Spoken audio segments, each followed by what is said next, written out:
पता चला ये औलियाए किराम सच्चे हैं। आज जिनकी मोहब्बत में आप यहाँ पर आए हो, हमने दुनिया का जायजा लिया है कि अगर बाप मर जाता है बेटा भुला देता है, बीबी मर जाती है शौहर भुला देता है, अगर पड़ोसी मर जाए तो पड़ोसी भुला देता है। आज दुनिया में किसी को किसी के लिए टाइम नहीं है, आज दुनिया में किसी को किसी के पास में वक्त नहीं है। हमने जायजा लिया है दुनिया का, अगर किसी के यहाँ पर इंतकाल हो जाए तो लोग पूछते हैं, खबर जब करने वाला खबर करता है भाई मेरा अजीज दुनिया से चला गया, वो पूछता है नमाज जनाजा किस वक्त होगी, कहा भाई जोहर की नमाज के बाद होगी। आदमी उसी वक्त पहुंचता है जब नमाज जनाजा का वक्त आता है। अगर किसी के यहाँ शादी होती है, पूछने वाला पूछता है खाना कब खिलाया जाएगा, तब बताने वाला बताता है भाई 1 बजे खाना शुरू होगा। आदमी उसी वक्त उसके यहाँ पर पहुंचता है जब खाना खिलाने का वक्त होता है। मैंने दुनिया का जायजा लिया, अगर इंतकाल हो तब आदमी को वक्त नहीं है, किसी के यहाँ शादी हो तब उसके पास में वक्त नहीं है। लेकिन क्या वजह है कि इस दुनिया के अंदर आप लोग यहाँ पर बैठे हुए हो, दरिया शाह वली की मोहब्बत में बैठे हुए हो। क्या वजह है? दुनिया से जाने वाले तो बहुत हैं, दुनिया से जाने वाले तो बहुत से हैं, लेकिन किसी का बाप दुनिया से जा रहा है, किसी का बेटा दुनिया से जा रहा है, किसी का भाई दुनिया से जा रहा है, किसी का शौहर दुनिया से जा रहा है, किसी की माँ दुनिया से जा रही है, किसी की बीबी दुनिया से जा रही है। बाप मरता है बेटा भुला देता है, बीबी मर जाए शौहर भुला देता है, पड़ोसी मर जाए पड़ोसी भुला देता है, दोस्त मर जाए दोस्त भुला देता है। लेकिन क्या वजह है कि कई साल गुजरने के बावजूद इस दुनिया से पर्दा किया है हुजूर दरिया शाह वली ने। आज आप यहाँ पर बैठे हुए उनकी मोहब्बत में बैठे हो, आज उनकी याद मना रहे हो। हर साल जब भी ये तारीख आती है तब उनसे दरिया शाह वली आप मनाते हो। पता चला दुनिया से जाने वाले तो बहुत हैं, आम इंसान भी दुनिया से जाता है और अल्लाह का वली भी दुनिया से जाता है। आम लोगों के जाने में और इन अल्लाह वालों के जाने में बहुत बड़ा फर्क है। जब ये दुनिया से जाते हैं तो इमाम अहमद रजा खान की जुबान में यही पैगाम देते हुए जाते हैं, लहिद में इसके रुखे शह का दाग लेके चले, लहिद में इसके रुखे शह का दाग लेके चले, अंधेरी रात सुनी थी चराग लेके चले। बेशक सुभान अल्लाह, जिंदाबाद। दुनिया से जाने वाले तो बहुत हैं, लेकिन ये अल्लाह वाले जो गए हैं ये अपने रब को राजी करके गए हैं, अपने रसूल को राजी करके गए हैं। और मेरा रब कुरान में फरमाता है इन्नल लज़ीना आमनू व अमिलु स्वालिहाति सयजअलु लहुमुर रहमानु वुद्दा, बेशक वो लोग जो ईमान लाए और अच्छे काम करते हैं अल्लाह उनकी मोहब्बत लोगों के दिलों में डाल देगा। आज तुम जो आज यहाँ पर बैठे हुए हो तो आज मेरी मोहब्बत में नहीं बैठे हो बल्कि अल्लाह के वली की मोहब्बत में बैठे हो। आज जो तुम उनकी याद मना रहे हो ये उनकी मोहब्बत में याद मना रहे हो, ये बैठना आपका रायगा नहीं जाएगा।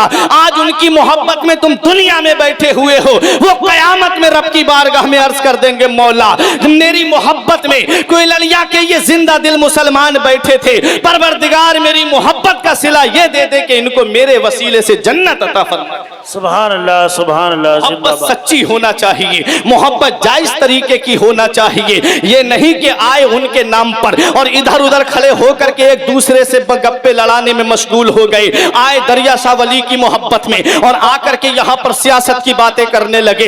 याद रखो ये सारी बातें उलमा से छुपा सकते हो, एक अल्लाह के वली से नहीं छुपा सकते। सच्ची मोहब्बत दिल में होगी तभी अल्लाह का वली तुम्हारे काम आएगा, सच्ची अकीदत तुम्हारे दिल में होगी तभी अल्लाह का वली तुम्हारे काम आएगा। परवरदिगार कुरान में फरमाता है वकुनु मास सादिकीन, सच्चों के साथ हो जाओ, सच्चों के दामन को पकड़ लो, सच्चों के दामन से वाबस्ता हो जाओगे तो फिर तुमको नहीं देखा जाएगा, तुम्हारे सच्चों को देखा जाएगा, तुम्हारे अच्छों को देखा जाएगा। जिन्होंने सच्चों के दामन को पकड़ा उनके मर्तबे बुलंद हो गए, जिन्होंने सच्चों के दामन को थामा उनके मरातिब बुलंद हो गए, जिन्होंने सच्चों के दामन को पकड़ा उनकी शान दुनिया में भी बुलंद हो गई और आखिरत में भी वो बुलंदो बाला मकाम पर फाइज होंगे। आओ जरा देखो देखो उन्हीं सच्चों में मैं एक सच्चे का जिक्र करने जा रहा हूँ। आज ये रजबुल मुरज्जब का मुबारक महीना चल रहा है। इस मुबारक महीने की तारीख अगर आप याद रखेंगे तो आज मैं आपको बताना चाहता हूँ,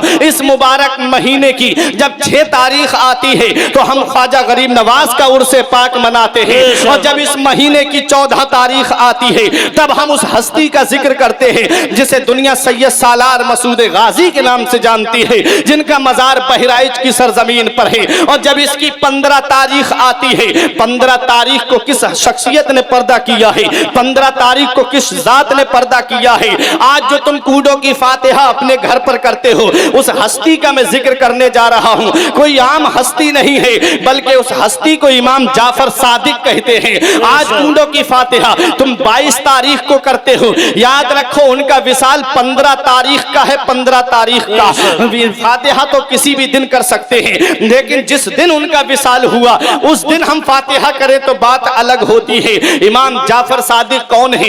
इमाम हुसैन रजी अल्लाह ताला अन्हु के शहजादे हैं, इमाम ज़ैनुल आबिदीन, और इमाम ज़ैनुल आबिदीन के बेटे हैं इमाम मोहम्मद बाकिर, और इमाम मोहम्मद बाकिर के बेटे हैं इमाम जाफर सादिक। इमाम जाफर सादिक का मकाम व मर्तबा क्या है, उनकी अजमत व शान क्या है? उन्हें सादिक कहा जाता है।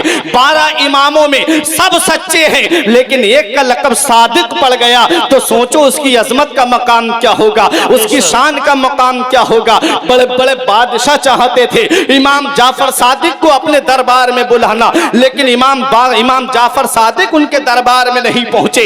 आओ जरा देखो कौन इमाम मोहम्मद बाकिर हैं। इमाम मोहम्मद बाकिर की पहले बाप की शख्सियत आप सुन लो, फिर उसके बाद में बेटे का तस्करा करूंगा। अपने वक्त के बहुत बड़े इमाम हैं, अपने वक्त के बहुत बड़े सहाबी रसूल हैं, अपने वक्त के बहुत बड़े मुहद्दिस हैं, जिनको ना हजरत जाबिर रजी अल्लाह ताला अन्हु के नाम से याद किया जाता है। उम्र बहुत ज्यादा हो गई थी, आंखों की बीनाई चली गई थी, कूफे की सरजमीन पर रहने लगे थे हजरत जाबिर रजी अल्लाह ताला अन्हु। एक वक्त ऐसा आता है कि इमाम मोहम्मद बाकिर वहां पर तशरीफ ले जाते हैं। हजरत जाबिर को जब पता चलता है तो कहा कि मुझे इमाम मोहम्मद बाकिर से मिलना है। इमाम मोहम्मद बाकिर हजरत जाबिर रजी अल्लाह ताला अन्हु से जब मिलने के लिए उनके मकान पे तशरीफ ला रहे थे तब हजरत जाबिर ने कहा, जैसे ही आले रसूल अपने घर से चले, जैसे ही नबी का शहजादा अपनी आरामगाह से चले, जैसे ही फातिमा का लाडला अपनी आरामगाह से चले, मुझे खबर कर देना, मैं यहाँ पर उनके इस्तकबाल के लिए खड़ा हो जाऊंगा। आंखों में रोशनी नहीं है, लेकिन इमाम मोहम्मद बाकिर जैसे ही हजरत जाबिर के घर पर पहुंचे, हजरत जाबिर रजी अल्लाह ताला अन्हु ने हजरत इमाम मोहम्मद बाकिर के हाथों को बोसा दिया। उम्र दराज सहाबी रसूल हैं, हाथों को बोसा देते हैं, पेशानी को बोसा देते हैं, उसके बाद कदम चूमने के लिए जब झुकते हैं तब इमाम मोहम्मद बाकिर ने रोक लिया, अरे ये आप क्या कर रहे हैं? आप मेरे नबी के बुजुर्ग सहाबी हैं, आप मेरे नाना के बुजुर्ग सहाबी हैं, आप ये क्या कर रहे हैं? तब आपने इमाम मोहम्मद बाकिर के कानों में कुछ कहा।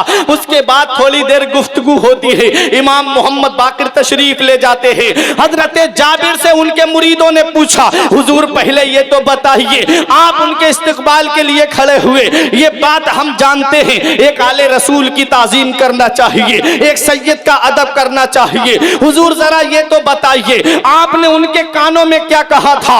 हजरत जाबिर रजी अल्लाह ताला अन्हु ने कहा, सुनो, तुम ये पूछना चाहते हो कि मैंने कान में उनके क्या कहा था, तो सुनो ऐ मेरे मुरीदों, सुनो, मैंने उनके कान में उनके नाना मुस्तफा का फरमान पहुंचाया था। मदीने वाले मुस्तफा ने, एक दिन में नबी की बारगाह में था, तन्हा था, मैं था और नबी करीम सल्लल्लाहु अलैहि वसल्लम थे। मदीने वाले मुस्तफा ने मुझे अपने करीब किया और करीब करने के बाद इरशाद फरमाया, ऐ जाबिर, तेरी उम्र लंबी होगी और तू मेरे बेटे इमाम मोहम्मद बाकिर से मुलाकात करेगा। बेशक, सुभान अल्लाह, सुभान अल्लाह। ये शोरा इस्लाम की आमद हो रही है, आप मेरी तरफ तवज्जो दीजिए, मेरे बाद आप शोरा इस्लाम को समाप्त करेंगे। हजरत जाबिर रजी अल्लाह ताला अन्हु ने कहा कि मदीने वाले मुस्तफा ने मुझसे फरमाया कि जाबिर, तेरी उम्र लंबी होगी और तू मेरे बेटे इमाम मोहम्मद बाकिर से मुलाकात करेगा। जब तेरी मुलाकात मेरे बेटे से हो तो मेरे बेटे को मेरा सलाम कह देना। सुभान अल्लाह। मेरे बेटे को मेरा सलाम कह देना। अल्लाहु अकबर। हजरत इमाम मोहम्मद बाकिर को सलाम कहा। हजरत इमाम मोहम्मद बाकिर तशरीफ ले गए।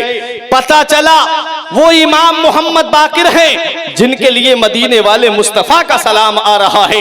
इमाम मोहम्मद बाकिर रजी अल्लाह ताला अन्हो मैदान करबला में मौजूद थे। हजरत इमाम ज़ैनुल आबिदीन के बेटे हैं। तारीख उठा करके देखो, करबला में छोटे थे, माँ की गोद में थे हजरत इमाम मोहम्मद बाकिर और हजरत इमाम ज़ैनुल आबिदीन रजी अल्लाह ताला अन्हो ने जब हजरत कासिम से कहा था कि मैं चाहता हूं कि तेरी बेटी के साथ अपने बेटे का निकाह कर दूं। हजरत कासिम कौन है? हजरत कासिम वो हैं जो मोहम्मद बिन अबू बकर के बेटे हैं और हजरत अबू बकर सिद्दीक के बेटे हैं मोहम्मद और मोहम्मद के बेटे हैं कासिम। हजरत इमाम ज़ैनुल आबिदीन ने जब हजरत कासिम से कहा, यानी अबू बकर सिद्दीक के पोते से कहा, मैं चाहता हूं अपने बेटे इमाम मोहम्मद बाकिर का निकाह तेरी बेटी के साथ करना चाहता हूं, तब हजरत कासिम ने कहा था मुझे खुशी होगी आपके नाना मुस्तफा की बारात मेरे दादा के आंगन में उतरी थी और मुझे ये खुशी होगी कि आज उनके शहजादे की बारात मेरे आंगन में उतरेगी। हजरत इमाम जाफर सादिक रजी अल्लाह ताला अन्हु पुकार के फरमाया करते थे, मैं हजरत इमाम जाफर सादिक जिनसे सिलसिला नक्शबंदिया का सिलसिला चला है, जहां पर नक्शबंदी सिलसिला खत्म होता है, नक्शबंदियों के इमाम हजरत इमाम जाफर सादिक हैं। सुभान अल्लाह, सुभान अल्लाह, जिंदाबाद। इमाम जाफर सादिक रजी अल्लाह ताला अन्हु की पैदाइश बाद रिवायतों में है सन हिजरी 80 में हुई, बाद रिवायत में है कि सन हिजरी 82 में हुई और जमहूर उलमा का इत्तिफाक इस बात पर है कि सन हिजरी 83 में हुई। 83 हिजरी में हजरत इमाम जाफर सादिक मदीना मुनव्वरा में पैदा होते हैं। आपके वालिद का नाम इमाम मोहम्मद बाकिर रजी अल्लाह ताला अन्हो और वालिदा का नाम उम्मे फरवा रजी अल्लाह ताला अन्हा। इमाम जाफर सादिक रजी अल्लाह ताला अन्हो बहुत ज्यादा परहेजगार, बहुत ज्यादा मुत्तकी और आप खुद बयान फरमाते हैं कि परवरदिगार आलम ने हमको वो उलूम अता फरमाए हैं कि कुछ उलूम तो हमने लोगों के सामने बयान कर दिए और फरमाते हैं कि बाज उलूम तो वो हैं जो हमने लोगों के सामने बयान नहीं किए। आप तवज्जो दीजिए मेरी तरफ। एक दहरिया आया, दहरिया उसे कहते हैं जो खुदा को ना माने, खुदा की वहदानियत का इकरार ना करे। उसने इमाम जाफर सादिक से आकर के एक सवाल किया कि आप मुझे एक सवाल का जवाब दीजिए। आपने फरमाया क्या सवाल है? उसने कहा मेरा सवाल यह है, इतना याद रखना मैं कुरान और हदीस को नहीं मानता, इतना याद रखना मुझे ऐसा जवाब देना जो मैं मान लूं। आपने फरमाया तेरा सवाल क्या है? उसने एक शीशी निकाली, उसने कहा क्या अल्लाह ताला इस बात पर कादिर है कि सातों आसमानों को इस शीशी के अंदर बंद कर दे? बहुत गौर से सुनना, इमाम जाफर सादिक की बात कर रहा हूं। बहुत कम इन शख्सियतों का जिक्र जलसों में सुनने को मिलता है, वाकयात तो बहुत आप सुनते रहते हैं। दहरिये ने सवाल किया बताओ क्या अल्लाह ताला इस बात पर कादिर है कि सातों आसमानों को इस शीशी के अंदर बंद कर दे? आपने फरमाया बेशक इन्नल्लाह अला कुल्ली शैइन कदीर, बेशक अल्लाह हर चीज पर कादिर है। तो उसने कहा मेरी एक और शर्त है, शर्त यह है कि ना शीशी बड़ी होना चाहिए और ना आसमान छोटे होना चाहिए। सवाल देखें मिल जाएगा किसी किताब में इसका जवाब। क्या सवाल? कि सातों आसमान शीशी के अंदर बंद होना चाहिए, ना शीशी बड़ी हो और ना आसमान छोटे हो। अब आप मुझे जवाब दीजिए, मैं कुरान को नहीं मानता हूं, मैं हदीस को नहीं मानता हूं, मुझे हदीस की किताबों से जवाब नहीं, बल्कि ऐसा जवाब मुझे दीजिए कि जिसको मैं मान लूं। इमाम जाफर सादिक फरमाते हैं तुझे तेरे सवाल का जवाब मैं देता हूं। आपने इरशाद फरमाया पहले ये बता तेरा वजूद है? बोला हाँ मेरा वजूद है। फरमाया वजूद में तेरे आंख है? कहा हाँ मेरे वजूद में आंख है। फरमाया ये आंख का जो ढेला है इस ढेले के अंदर अल्लाह ने एक छोटा सा नूर का नुक्ता रखा है, छोटा सा नूर का नुक्ता है। जब उस नूर से तू सातों आसमानों को देखता है, सातों आसमान तेरी आंख में समा जाते हैं, सातों आसमान तेरी आंख के अंदर समा जाते हैं। ना तेरी आंख का ढेला बड़ा होता है और ना आसमान छोटे होते हैं। उसकी समझ में आ गई, कदमों पे गिर के कहता है, हुजूर मैं समझ गया ये इमाम जाफर सादिक है। इरशाद फरमाते हैं, अरे जब तेरी आंख के ढेले में अल्लाह सातों आसमानों को समा सकता है तो इस छोटी सी शीशी के अंदर भी सातों आसमानों को समा सकता है। नारे तकबीर, नारे रिसालत, नारे रिसालत। जश्न ईद मिलादुन नबी, जश्न ईद मिलादुन नबी, उर्से दरिया शाह मियां, उर्से दरिया शाह मियां, नारे तकबीर। सुभान अल्लाह, सुभान अल्लाह। कौन? इमाम जाफर सादिक।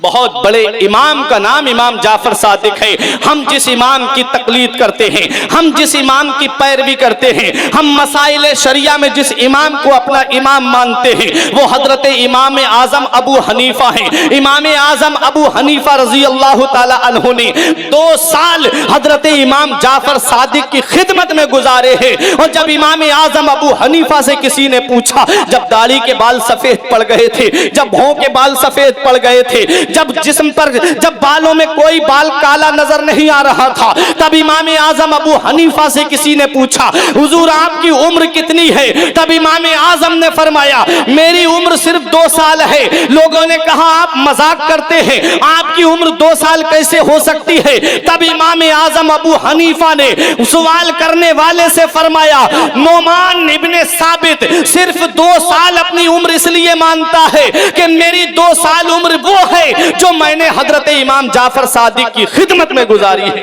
बेशक, सुभान अल्लाह, सुभान। वक्त का इमाम जिनकी खिदमत में जिनकी जूतियां सीधी करे उसे इमाम जाफर सादिक कहते हैं। अपने वक्त का इमाम इमाम मालिक रजी अल्लाह ताला अन्हु, जिन्हें मुहद्दिसे मदीना कहा जाता है, जो मदीने में इल्मे हदीस देते हैं, वो इमाम जाफर सादिक की जूतियां सीधी कर रहे हैं। अपने वक्त के बड़े वासिल बिन अता जैसे आकर के इमाम जाफर सादिक की बारगाह में शरफ तलम्मुज हासिल कर रहे हैं, उसे इमाम जाफर सादिक कहते हैं। खलीफा मंसूर का जमाना था, खलीफा मंसूर के किसी ने कान भर दिए थे कि ये इमाम जाफर सादिक तुम्हारा अदब नहीं करते हैं। बहुत चाहा खलीफा ने बुलाना अपने दरबार में, लेकिन अल्लाह का नेक बंदा उसके दरबार में नहीं गया। खलीफा चाहता था ये आकर के मेरी गुलामी करें, ये उलमा मुहद्दिसीन आके मुझे सुबह शाम सलाम किया करें। अपने वक्त का इमाम जाफर सादिक कहते हैं, मुझे किसी के पास जाने की जरूरत नहीं है। हज़रात, जब एक दिन खलीफा ने कहा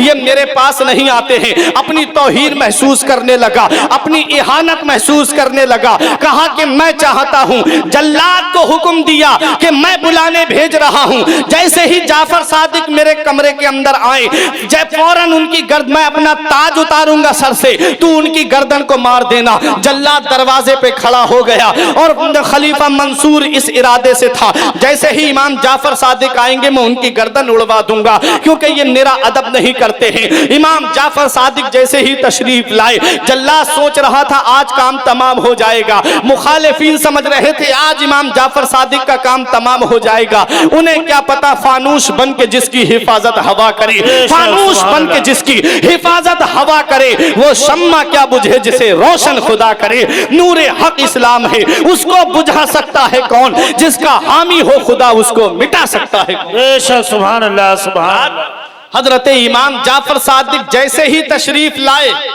जैसे ही गेट को पार किया, जल्लाद खड़ा हुआ था। खलीफा मंसूर फौरन तख्त से नीचे उतर गया, कुर्सी से नीचे उतर गया, अदब के साथ हाथ जोड़ता हुआ आया और इमाम जाफर सादिक को ले जाकर के कुर्सी पे बिठा दिया, तख्त पे बिठा दिया। कहने लगा, हुजूर खिदमत का मौका मुझे भी दे दिया करें। हजरात, ये देख करके जल्लाद हैरत में पड़ गया। मुझसे कह रहे थे कि गर्दन मार देना, और अब खलीफा कैसे अदब कर रहा है। और जब हजरत इमाम जाफर सादिक तशरीफ ले गए, तब जल्लाद ने पूछा ये मामला क्या था, तुमने मुझसे कहा कि गर्दन मार देना इमाम जाफर सादिक की, और अब तुम इनका अदब करते हुए नजर आ रहे हो। तब खलीफा ने कहा खामोश हो जा, तूने उनके आगे आगे सांप चलता हुआ नहीं देखा था, तूने उनके आगे आगे अजदहा चलता हुआ नहीं देखा था। जल्लाद बोला मुझे कुछ नजर नहीं आया। खलीफा मंसूर ने कहा अरे जैसे ही इमाम जाफर सादिक ने मेरे कमरे के अंदर कदम रखा, महल के अंदर कदम रखा, एक अजदहा मुंह फाड़ करके, एक उसने मेरी कुर्सी के नीचे अपना मुंह रखा, दूसरा महल के ऊपर रखा, और फसीहो बलीग जुबान में मुझसे बोला, इंसानी आवाज में मुझसे बोला, खबरदार अगर तूने इमाम जाफर सादिक को जर्रा बराबर भी तकलीफ पहुंचाई तो तेरे महल को, तुझे दोनों को चकनाचूर कर दूंगा। वो कहता है ये देख करके मैं डर गया। उस अजीम हस्ती की याद में आप बैठे हो, उसे इमाम जाफर सादिक कहते हैं, जिसकी हिफाजत का जिम्मा रब ले, उसे इमाम जाफर सादिक कह रहे हैं। आओ जरा तारीख को उठा करके देखो, यही हजरत इमाम जाफर सादिक हैं। दूसरी बार जब खलीफा ने बुलाया, बुलाने के बाद में खलीफा फिर डर गया आपका चेहरा देख करके। खलीफा इतना डर गया कि प्यास लगी, पानी मांगने लगा। जब एक कनीज पानी लेकर के आई, आपने उसका हाथ पकड़ के कहा ए खलीफा जरा ये तो बता, अगर ये पानी तुझे ना मिले तो क्या करेगा? बोला इतनी सख्त प्यास है। फरमाया इसके बदले में क्या दे सकता है? बोला आधी हुकूमत दे सकता हूँ, आधी सल्तनत, आधी बादशाहत दे सकता हूँ। इमाम जाफर सादिक ने फरमाया पी ले। पीने के बाद आपने फरमाया अब जरा ये बता, अगर ये पानी तेरे अंदर से ना निकले तो इस पानी को निकालने के लिए तू क्या दे सकता है? उसने कहा अगर पानी मेरे अंदर से नहीं निकला तो मैं परेशान हो जाऊंगा, मैं मरने की दहलीज पे पहुंच जाऊंगा। इस पानी को निकालने के लिए मैं अपनी आधी सल्तनत दे सकता हूं। पता चला इमाम जाफर सादिक फरमाते हैं ए बादशाह, एक कटोरा पानी के लिए, एक गिलास पानी के लिए आधी तूने पीने में दे दी, आधी तूने पानी निकालने में दे दी। अरे तेरी बादशाहत बची कहां? फिर तू घमंड किस पे करता है? फिर तू तकब्बुर किस पे करता है? आज थोड़ी सी दौलत तुम्हारे पास क्या आ जाए, गरीबों के ऊपर जुल्म सितम करना शुरू कर देते हो। आज थोड़ा सा पैसा रब ने क्या दे दिया, तुमने गरीबों को खातिर में लाना बंद कर दिया। याद रखो दौलत देने वाली जात अल्लाह की है, पैसा देने वाली जात अल्लाह की है, सरमाया देने वाली जात अल्लाह की है, रुपया देने वाली जात अल्लाह की है। जो महल में तू रह रहा है ये भी अल्लाह ने दिया है, और वो गरीब जो झोपड़ी में रह रहा है उसे भी अल्लाह ही ने रहने के लिए दी है। तू अल्लाह का शुक्र अदा कर दे, क्योंकि तुझे अल्लाह ने जो दौलत दी है, रब की बारगाह में सजदे गुजार अदा करके रब का शुक्रिया अदा कर, क्योंकि दौलत देने वाली जात अल्लाह की है। रब की बारगाह में ये अर्ज कर मौला, तूने मुझे जो पैसा दिया है, तूने मुझे जो दौलत दी है, तूने मुझे जो सरमाया दिया है, मैं गुरूर नहीं करता हूं, मैं तकब्बुर नहीं करता हूं। मौला जहां जहां खर्च करने की जरूरत पड़ेगी मौला तेरी राह में मैं इसको खर्च करता चला जाऊंगा। नारे तकबीर, नारे रिसालत, जश्न ईद मिलादुन नबी, उर्से दरियाशा मियाँ मौलाना फुरकान रजा किबला, नारे तकबीर, जिंदाबाद जिंदाबाद। हजरात, तो वो हजरत इमाम जाफर सादिक इरशाद फरमाते हैं बेशक घमंड किस बात पर? एक गिलास पानी पीने में तूने आधी सल्तनत दे दी और आधी उस पानी को निकालने में तूने सल्तनत दे दी, फिर बादशाह घमंड तकब्बुर किस पर? तो बादशाह उसने हाकिम ने कहा, उस खलीफा मंसूर ने कहा हुजूर आप क्या चाहते हैं? आपने फरमाया मैं ये चाहता हूं कि दोबारा मुझको परेशान मत करना, मैं अपने रब की इबादत कर रहा हूं, मैं गोशा नशीनी इख्तियार किए हुए हूं, अब दोबारा मुझको परेशान मत करना। ये हजरत इमाम जाफर सादिक हैं। बताया जाता है, रिवायतों में मिलता है कि आपको अंगूर के अंदर जहर मिला करके दिया गया था, अंगूर के अंदर जहर मिला करके दिया गया, उससे आपकी शहादत हुई थी। हजरत इमाम जाफर सादिक रजी अल्लाह तआला अन्हु के नाम पर बैठने वालों, परवरदिगार कुरान में फरमाता है वकूनु मा सादिकीन, सच्चों के साथ हो जाओ, सच्चों के दामन को पकड़ लो। उन्हीं सच्चों में से एक सच्चे का मैंने जिक्र किया जिसे इमाम जाफर सादिक कहते हैं। आओ जरा देखो सच्चे हैं कौन लोग, जिस वली की मोहब्बत में आप आए हो, ये भी अल्लाह के नेक बंदे बंदे हैं सच्चे हैं, पीलीभीत के शाहजी मियाँ सच्चे हैं, हुजूर शाह अब्दुल बसीर मियाँ सच्चे हैं, और आगे बढ़ो हुजूर आला हजरत सच्चे हैं, हुजूर मुफ्ती आजम हिंद सच्चे हैं। ये अल्लाह के जो नेक बंदे हैं, ये हमें एक पैगाम दे करके गए हैं। देखो हम जिंदगी अल्लाह अल्लाह में गुजार के जा रहे हैं, देखो हम जिंदगी अपने रब को राजी करने में गुजार के जा रहे हैं, हम अपने रसूल को राजी करके गुजार के जा रहे हैं। हाय हमारे चाहने वालों, जिंदगी ऐसी गुजारना जैसी हम गुजार के जा रहे हैं, जिंदगी ऐसी बसर करना जैसी हम बसर करके जा रहे हैं। हम सिर्फ दावा करते हैं, हम सिर्फ जुबानी बातें करते हैं कि फला वली का दामन नहीं छोड़ेंगे, फला वली का दामन नहीं छोड़ेंगे, लेकिन सच्चाई देखी जाए तो हम उस वली के दामन के करीब भी नहीं हैं, क्योंकि अल्लाह वाले नमाजों की पाबंदी करते हुए गए हैं इस दुनिया से। हमारा हाल क्या है? इधर मुअज्जिन पुकार के कह रहा है हय्या अलल सलाह, आओ नमाज की तरफ, हय्या अलल फलाह, आओ कामयाबी की तरफ। हमारा हाल है कि हम होटलों पे बैठे हुए हैं, हम दुकानों पे बैठे हुए हैं, हम एक दूसरे की बुराइयों में मशगूल हैं। कोई हाफिजों की तौहीन कर रहा है,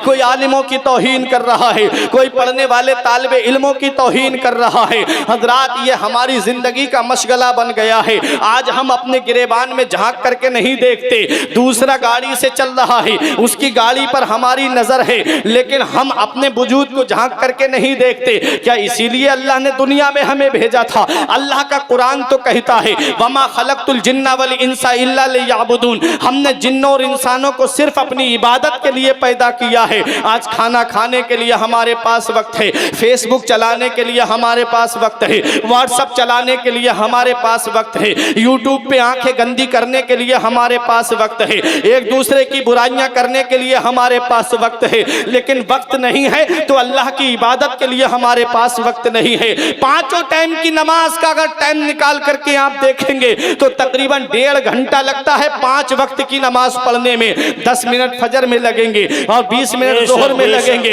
10 मिनट असर में लगेंगे, 15 से 20 मिनट मगरिब में लगेंगे, और बहुत लगे तो 20 मिनट इशा की नमाज में लगेंगे। पूरा 1.5 घंटा नमाज के लिए हम नहीं निकाल सकते। उस रब ने 24 घंटे हमको दिए, उन 24 घंटों में से हम 1.5 घंटा उसकी इबादत के लिए नहीं निकाल सकते, और दावा करते हैं कि हम जन्नत में जाएंगे, दावा करते हैं कि हम जन्नती हैं। याद रखो, काम दोज़ख के किए जन्नत का है उम्मीदवार, काम दोज़ख के किए जन्नत का है उम्मीदवार। कसरे जन्नत तो बना है पारसा के वास्ते, काम वो कर ले प्यारे जिसके बाइस कब्र में बागे रिजवा से खुले खिड़की हवा के वास्ते। पढ़ के तू कुरान को अब जमा कर ले कुछ सवाब, कब्र पर फिर कौन आए फातिहा के वास्ते। कोई किसी की कब्र पे नहीं जाता है। अपने अमाल का मुहासिबा आज ही दुनिया में कर लो, नमाजें पढ़ लो, पेशानियों के सजदे के निशान पेशानियों पे जम जाएं तो कयामत के दिन फरिश्ते कह देंगे मौला ये तेरे वो बंदे हैं जो तेरी इबादत करके आए हैं,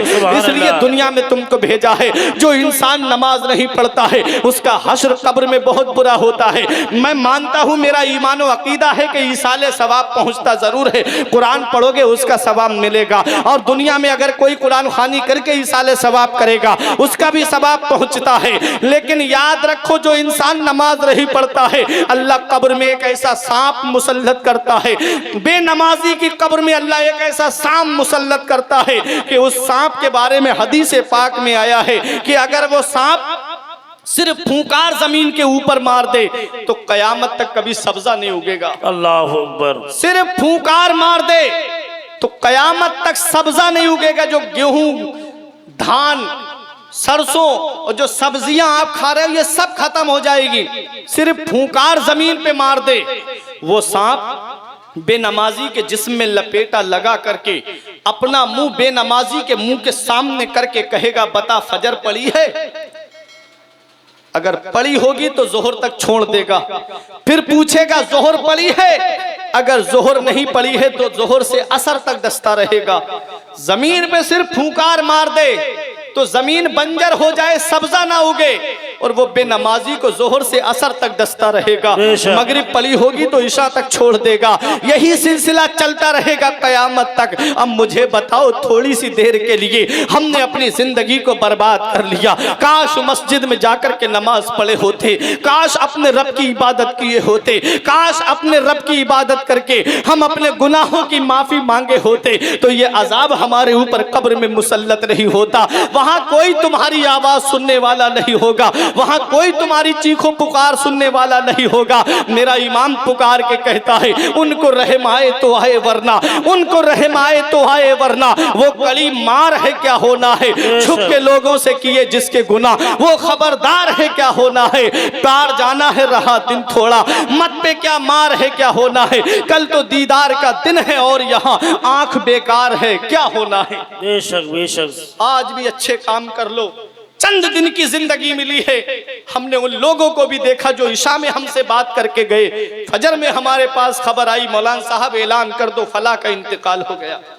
शाम को हमसे बात की, सुबह में उनके इंतकाल की खबर आ गई। मौत का कोई पता नहीं कौन कब और इस दुनिया को छोड़ के चला जाए। मौत से किसको रुस्तगारी है, आज इनकी तो कल हमारी बारी है। हर इंसान को यह दुनिया छोड़ करके जाना है, तो क्यों ना अपनी जिंदगी इस हाल में गुजार दो कि तुम्हारा रसूल तुमसे राजी हो जाए, तुम्हारा रब तुमसे राजी हो जाए, तुम्हारा जनाजा उठे, मोहल्ले के लोग कह दे मुत्तकी और परहेजगार का जनाजा। बेशक सुभान अल्लाह। तो ये अल्लाह वाले वो हैं कि जिन्होंने अपने रब को राजी किया, बेशक जिन्होंने अपने रसूल को राजी किया। आज इसीलिए हम उनका जिक्र कर रहे हैं, आज इसीलिए हम उनका चर्चा कर रहे हैं। आओ मैं आपको इसी रजब के मुबारक महीने की बात बता दूं। हम हिंदुस्तान में रहते हैं, हिंदुस्तान की सरजमीन पे इस्लाम का झंडा कैसे लहराया गया है, हिंदुस्तान की सरजमीन पर इस्लाम का परचम कैसे बुलंद हुआ है। आओ जरा तारीख उठा करके देखो, उमर फारूक आजम के दौर में इस्लाम हिंदुस्तान में आ चुका था। करबला के वाक़े के 22 साल के बाद में, मोहम्मद बिन कासिम के दौर में, हज्जाज इब्ने यूसुफ के दौर में, एक ऐसी अरब का एक काफिला आ रहा था, एक जहाज आ रहा था जिसको सिंध के साहिल पर लूटा गया था। सिंध के साहिल पर अरब की एक लड़की को कैदी बना लिया गया, उस लड़की को कैद खाने के अंदर डाल दिया गया। राजा दाहिर का दौर था। अब मैं बहुत जल्दी अपनी तकरीर को इख्तिताम की तरफ लेके जा रहा हूं, क्योंकि मुझे मालूम है बहुत सारी शख्सियतों को आपको समाअत करना है। दो शायर मेरे दाएं और बाएं बैठे हुए हैं। खुसूसी खिताब मुफक्किर इस्लाम खतीब अहले सुन्नत हजरत अल्लामा मुफ्ती मुशर्रफ हुसैन साहिब किबला बदायूनी का आप समाअत करेंगे। मैं बहुत जल्दी अपनी तकरीर को समेट रहा हूं। हम हिंदुस्तान में रहते हैं, ये इस्लाम का परचम ऐसे ही हिंदुस्तान में नहीं आया है। इस्लाम बड़ी कुर्बानियों के बाद हम तक पहुंचा है, इस्लाम बड़ी परेशानियों के बाद हम तक पहुंचा है। जब अरब की उस लड़की को कैदी बना लिया गया, राजा दाहिर के कैद खाने में वो लड़की कैद है। उस लड़की ने खून से चमड़े पे अपने खत लिखा था, कौम के बादशाह के नाम, हज्जाज इब्ने यूसुफ के नाम। जब हज्जाज इब्ने यूसुफ ने उस खत को पढ़ा, आंखों में आंसू आ गए। बहुत बड़ा जालिम था बादशाह, लेकिन आंखों में आंसू आ गए। बहुत बड़ा जालिम था, इसने हजरत सईद इब्ने जुबैर रजी अल्लाह तआला अन्हु को शहीद करवाया था। अच्छे काम भी किए थे, कुरान शरीफ पे ज़ेरो ज़बर भी हज्जाज इब्ने यूसुफ ने लगवाए थे। लेकिन तारीख बताती है, जब इसने उस खत को पढ़ा तो आंखों में आंसू निकल पड़े। सामने जवान भतीजा खड़ा है, तारीख में नाम मोहम्मद बिन कासिम मिलता है। मोहम्मद बिन कासिम ने कहा, चचा रोते हुए नहीं देखा, आज तुम्हारी आंखों में आंसू कैसे हैं? तब हज्जाज इब्ने यूसुफ ने कहा, बेटा ये खत आया है सिंध से। तब हज्जाज इब्ने यूसुफ से लेके वो खत पढ़ा तो मोहम्मद बिन कासिम की आंखों में आंसू आ गए। उस खत के अंदर लिखा हुआ था, आज तेरे कौम की बेटी, आज तेरे कौम की बेटी राजा दाहिर के कैद खाने में कैद है। अगर इसकी इज्जत लूट ली गई इस कैद खाने में, अगर इसकी आबरू लूट ली गई इस कैद खाने में, तो कयामत का दिन होगा, बादशाह तेरा गिरेबान होगा और मेरा हाथ होगा। मैं रब की बारगाह में कह दूंगी, मौला मेरी इज्जत लुटती रही है, चैन से सोता रहा, मेरी आबरू लुटती रही है, आराम से सोता रहा, मेरी इज्जत से खिलवाड़ होता रहा, ये बिस्तर पे सोता रहा। बादशाह कहता है, बेटा मैं क्या करूं, मेरी फौज तो दूसरी तरफ जा चुकी है। हजरत मोहम्मद बिन कासिम ने कहा, चाचा तुम नहीं जाते हो तो मुझे बताओ, तुम्हारा ये जवान भतीजा जाएगा। 18 साल का जवान भतीजा कहता है, चाचा मैं जाऊंगा इसकी आबरू बचाने के लिए, मैं जाऊंगा अपनी बहन की इज्जत बचाने के लिए। कोई नस्ली रिश्ता नहीं है, कोई खूनी रिश्ता नहीं है, बस इस्लामी रिश्ता है। बोले मैं जाऊंगा अपनी बहन की आबरू बचाने के लिए। हज्जाज इब्ने यूसुफ ने कहा, बेटा कैसे जाएगा, फौज तो तेरे पास नहीं है। कहा मुझे जुमे का टाइम दीजिए, जुमे की नमाज का वक्त होता है, जुमे की नमाज से पहले मोहम्मद बिन कासिम ने कहा, ए भाइयों जरूरी बात करनी है, कोई जाए नहीं। जो जहां था वही बैठा रहा नमाज जुमा के बाद में। आज हमारा हाल ये है, अगर इमाम साहब ये कह दें भाई जरूरी बात करना है, जुमे के बाद जाना नहीं, सबसे पहले वो उठ के जाएगा जिसके पास सबसे ज्यादा पैसा होगा, जिसके पास सबसे ज्यादा दौलत होगी। कहीं मौलाना मस्जिद के लिए चंदा ना मांग ले, कहीं मौलाना मदरसे के लिए चंदा ना मांग ले। अरे नादान मौलाना, अपने लिए तो तुझसे कुछ नहीं मांगता, अपने घर के लिए तो तुझसे कुछ नहीं मांगता, अपने बीबी बच्चों के लिए तो तुझसे कुछ नहीं मांगता। मांगता है तो अल्लाह के घर के लिए मांगता है, मांगता है तो रसूलुल्लाह के घर के लिए मांगता है। अरे नादान, तुझे क्या पता, राह खुदा में देगा तो अल्लाह एक के बदले तुझे 10 अता फरमाएगा। मोहम्मद बिन कासिम ने कहा, भाई जरूरी बात करनी है। सब वहीं बैठे रहे, कोई उठ के नहीं गया।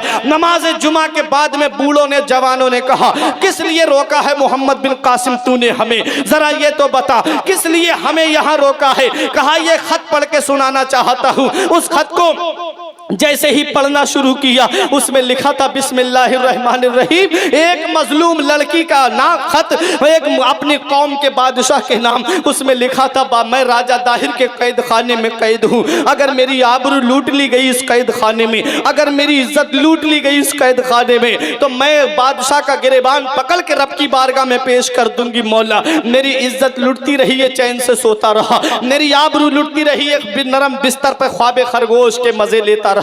इतना कहना था कि आंखों में आंसू आ गए बूढ़ों की, जवान रोने लगे।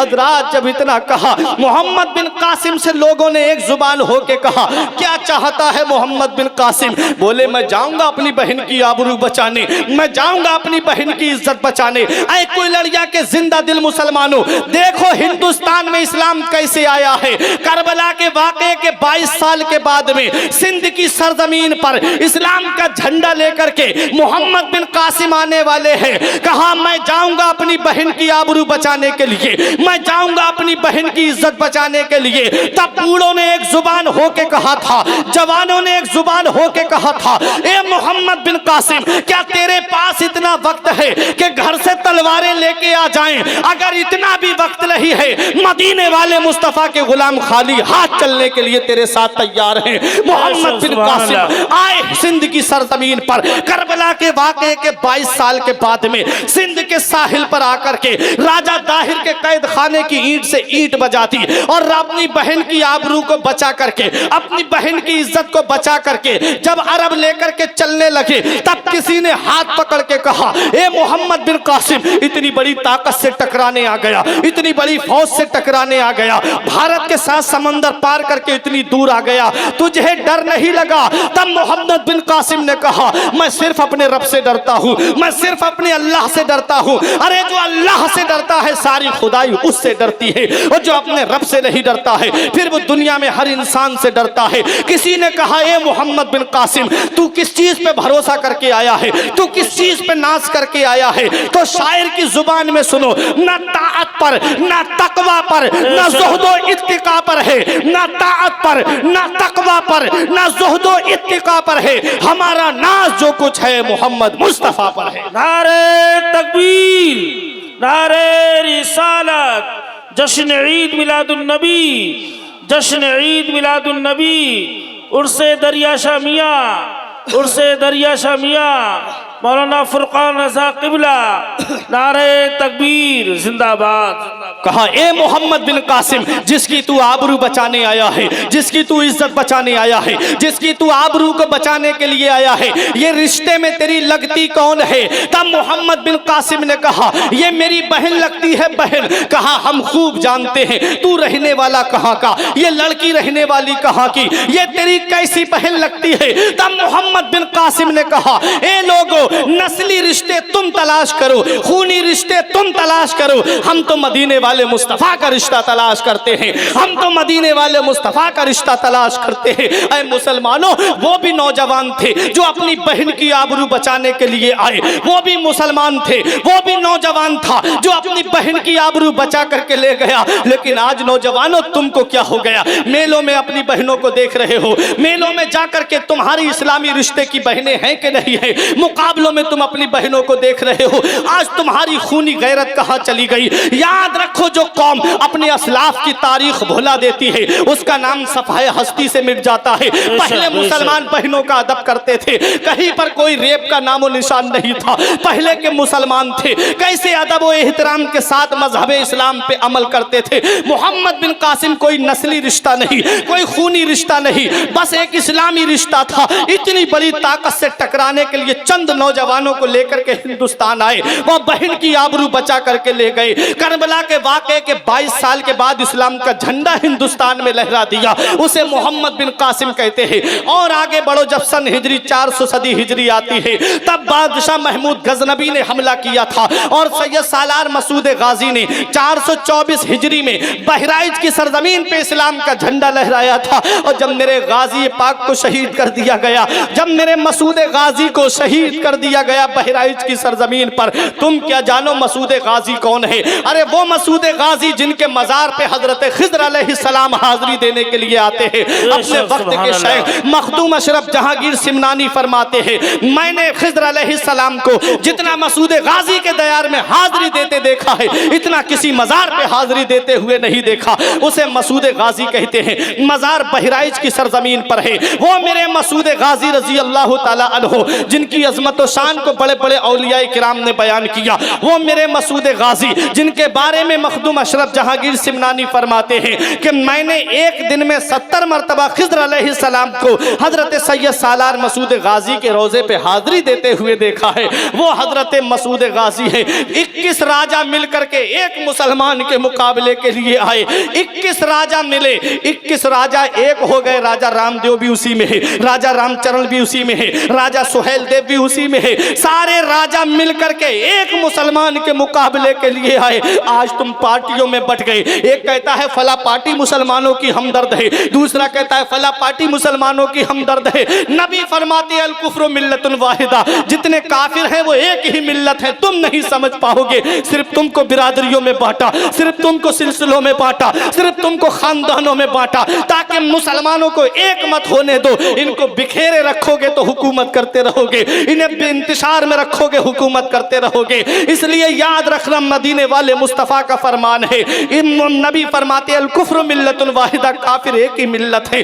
हजरत सैयद सालार मसूद गाजी के मुकाबले के लिए 21 राजा मिलकर के आए। जब मेरे मसूद गाजी को शहीद कर दिया बहराइच की सरजमीन पर, तब एक मजलिस मस्तो तरब रखी।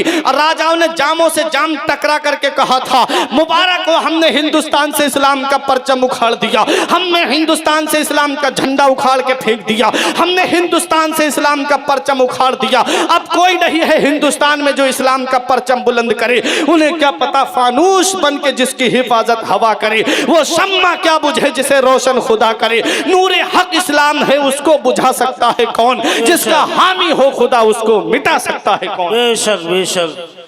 इस्लाम की फितरत में कुदरत ने लचक दी है, जितना ही दबाओगे उतना ही ये उभरेगा। हजरात, हुजूर ख्वाजा गरीब नवाज रजी अल्लाह ताला अन्हु उनके बाद में तशरीफ लाते हैं। हिंदुस्तान की सरजमीन पे इस्लाम का परचम बुलंद हुआ। अब देखो ख्वाजा गरीब नवाज रजी अल्लाह ताला अन्हु का ये बसाया हुआ गुलशन है, बसाया हुआ इस्लाम है जिसमें हम और आप सांसें ले रहे हैं। अब जरा देखो, इसी इस्लाम को मिटाने के लिए जब तन के गोरे मन के काले ईस्ट इंडिया कंपनी के नाम पर हमारे हिंदुस्तान के अंदर जब अमेरिका के अंग्रेज आए, उन्होंने 2 गिरोह खरीदे। एक गिरोह वो था जो लंबी लंबी दाढ़ी रख करके, जुब्बे पहन करके, जिनको वहाबी देवबंदी का गिरोह कहा जाता है। उन्होंने जब ईमान व अकीदे पे हमला करना चाहा तो परवरदिगार ने बरेली में इमाम अहमद रजा खान को पैदा किया। सुभान अल्लाह। आला हजरत ने हमारे ईमान की हिफाजत की, आला हजरत ने हमारे अकीदे की हिफाजत की। आला हजरत ईमान व अकीदे की हिफाजत का नाम है। आज जो मज़ार पे हम चादर चढ़ाते हैं, शाहजी मियाँ के मज़ार पर हम चादर चढ़ाते हैं, अल्लाह वाले मियाँ के मज़ार पे जो हम चादर चढ़ाते हैं, ये सदका किसका है? ये बरेली के अहमद रजा खान का सदका है। बस एक आखिरी बात बता दूं, मैं तकरीर को ख़त्म कर दूं, बहुत लोगों को आपको सुनना है। अब ज़रा सुने, आज आला हजरत और शाहजी मियाँ को अलग करने की कोशिश की जाती है। लेकिन याद रखो, एक शायर ने बहुत अच्छा एक शेर कहा था, मिलके शाहजी के गले, ये आला हजरत ने कहा, मिलके शाहजी के गले, ये आला हजरत ने कहा, तुम हमारे हम तुम्हारे हजरत शाहजी मियाँ। अपनी खिदमत देख के ये माँ की ममता ने कहा, ऐ मेरी आंखों के तारे हजरत शाहजी मियाँ। और जिन मकानों में लगे हैं आपके तुगरे हुजूर, वो मकान महके हैं सारे हजरत शाहजी मियाँ। और ता कयामत जितने पैदा हो हमारी नस्ल में, सब हो दीवाने तुम्हारे हजरत शाहजी मियाँ। जरा मोहब्बत से बोलो शाहजी मियाँ के नाम पे तड़प के सुभान अल्लाह, सुभान अल्लाह। कौन हजरत शाहजी मियाँ है? शाहजी मियाँ के पीर और मुर्शिद का नाम है हुजूर शाह अहमद अली मियाँ, जिनका मजार भटपुरा शरीफ में है। शाह अहमद अली मियाँ के पीर और मुर्शिद का नाम है हुजूर शाह दरगाही। हुजूर शाह दरगाही का मजार रामपुर में है। हुजूर शाह दरगाही के पीर और मुर्शिद का नाम है हुजूर हाफिज शाह जमालुल्लाह। शाहजी मियाँ के दो खलीफा हैं, एक खलीफा का नाम हुजूर अब्दुल बसीर मियाँ, जिन्हें अल्लाहू वाले मियाँ कहा जाता है, जिनका मजार पीलीभीत शरीफ की सरजमीन पर है। और एक है बशीर मियाँ, जिनका मजार बरेली शरीफ की सरजमीन पर है। बस यही दो शख्सियतों का जिक्र करके मैं तकरीर खत्म करने जा रहा हूँ। कौन शाहजी मियाँ है? जब शाहजी मियाँ अपने पीरो मुर्शिद के पास में पहुंचे, भटपुरा शरीफ में पहुंचे, तो आप अल्लाह अल्लाह किया करते थे। अल्लाहू की जरब लगाने के लिए जंगल में निकल जाया करते थे। एक दिन रामपुर का नवाब शिकार के लिए निकला। आप जब आवाज लगाते थे, नाम शेर मोहम्मद खान था। शाहजी मियाँ का असली नाम शेर मोहम्मद खान है। शाहजी मियाँ को अल्लाह ने शेर जैसी आवाज अता फरमाई थी। जब आवाज निकालते तो शेर के दहाड़ने जैसी आवाज थी। शाहजी मियाँ अल्लाहू की जब जरब लगा रहे थे, रामपुर के नवाब ने समझा कि ये शेर बोल रहा है, आवाज पर तीर चलाने शुरू कर दिए। जब शाहजी मियाँ वे विर्द से फारिग होते हैं, जब पीरो मुर्शिद की बारगाह में पहुंचते हैं, तब पीरो मुर्शिद ने कहा, बेटे शेर मोहम्मद, आवाज देखभाल करके निकाला करो। बोले हुजूर बात समझ में नहीं आई। फरमाया, जब तुम आवाज निकाल रहे थे, रामपुर के नवाब ने शेर समझ करके तुम्हारी आवाज पर तीर चलाए।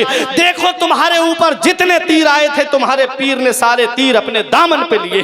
सुभान अल्लाह, सुभान अल्लाह। सारे तीर तुम्हारे पीर ने अपने दामन पे रोके हैं। पीर ऐसा पावरफुल होना चाहिए, मुरीद पर जब भी कोई मामला आए तो पीर आ जाए अपने मुरीद को बचाने के लिए, पीर आ जाए अपने मुरीद की सपोर्ट के लिए। ये शाहजी मोहम्मद शेर मियाँ है। तारीख हमें ये पैगाम देती है। पीलीभीत शरीफ की सरजमीन पर हुजूर हाफिज शाह जमालुल्लाह, हुजूर शाह दरगाही और एक और अल्लाह के वली जामा मस्जिद में बैठे हुए थे पीलीभीत की। आपने देखा शाहजी मियाँ के जो दादा या वालिद जब एक हुजरे के अंदर हमाम के अंदर जाते हैं, उसके अंदर से देखा कि मस्जिद में एक शेर टहल रहा है। लोग हैरत में पड़ गए कि ये शेर मस्जिद में कहां से आ गया। लोग अपने अपने घर से लाठी डंडे लेकर के आए। फिर वो शेर हमाम की तरफ चला गया, गुस्ल खाने के अंदर चला गया।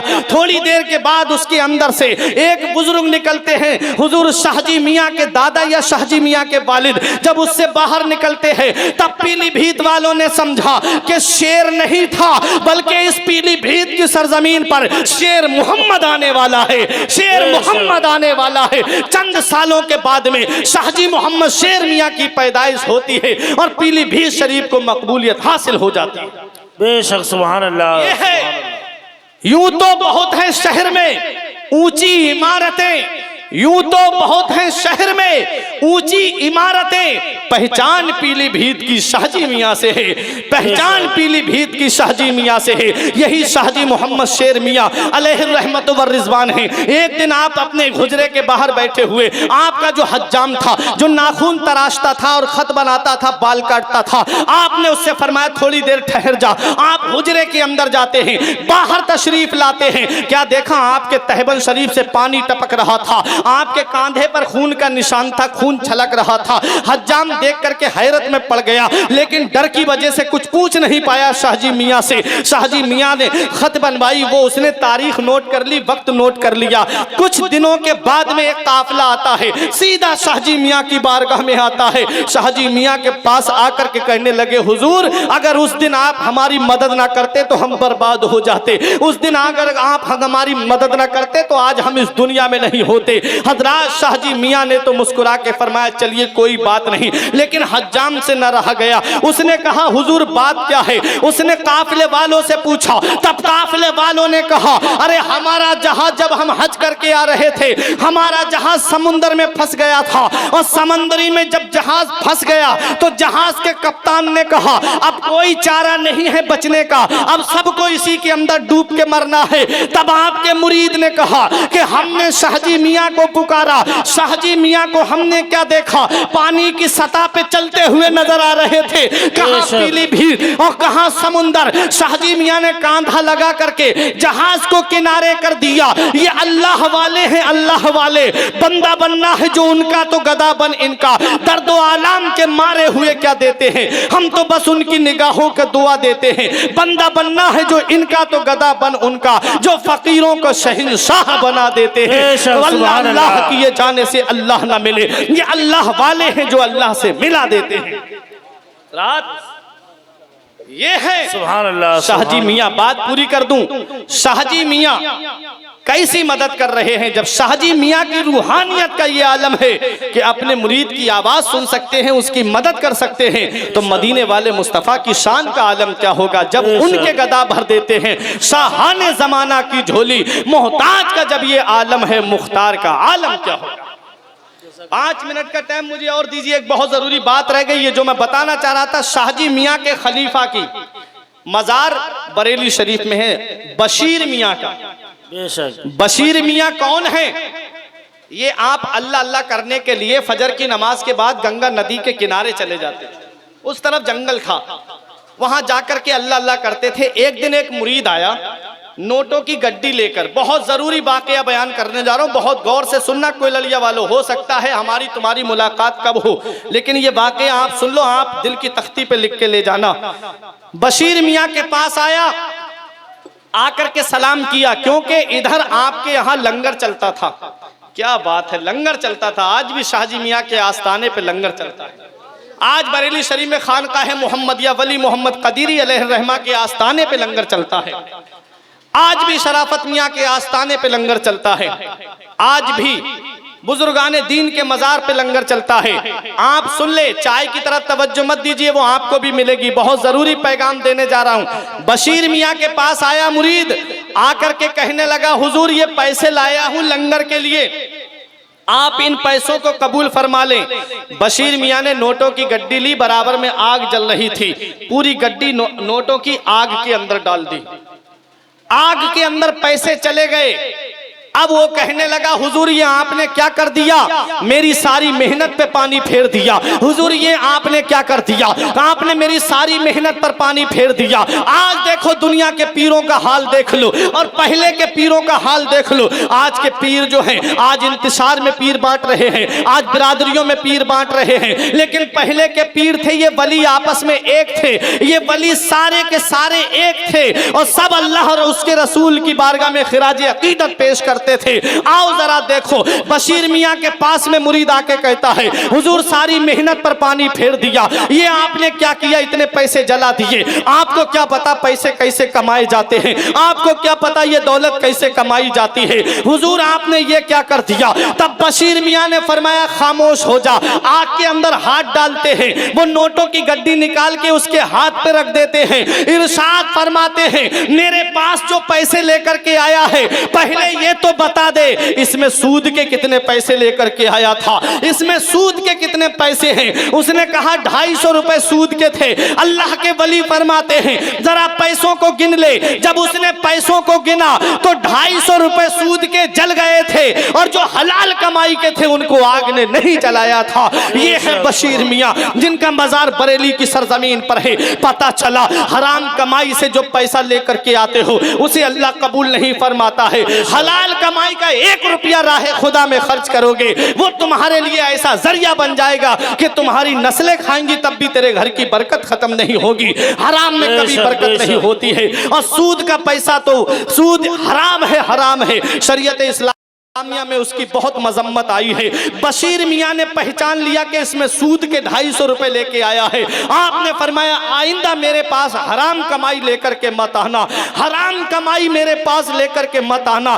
पैसे आपने उसके हाथ पे रख दिए। ये अल्लाह वाले थे। आज याद रखो प्यारे मुसलमानों, अल्लाह का कुरान कहता है वकूनु मा सादिकीन, सच्चों के साथ हो जाओ। मैंने आयत पढ़ी या अय्युहल्लज़ीना आमनू, ऐ ईमान वालो। आमनू का जो पैगाम है, आमनू में 4 हर्फ हैं, 4 हर्फ, अलिफ है, मीम है, नून है, वाव है।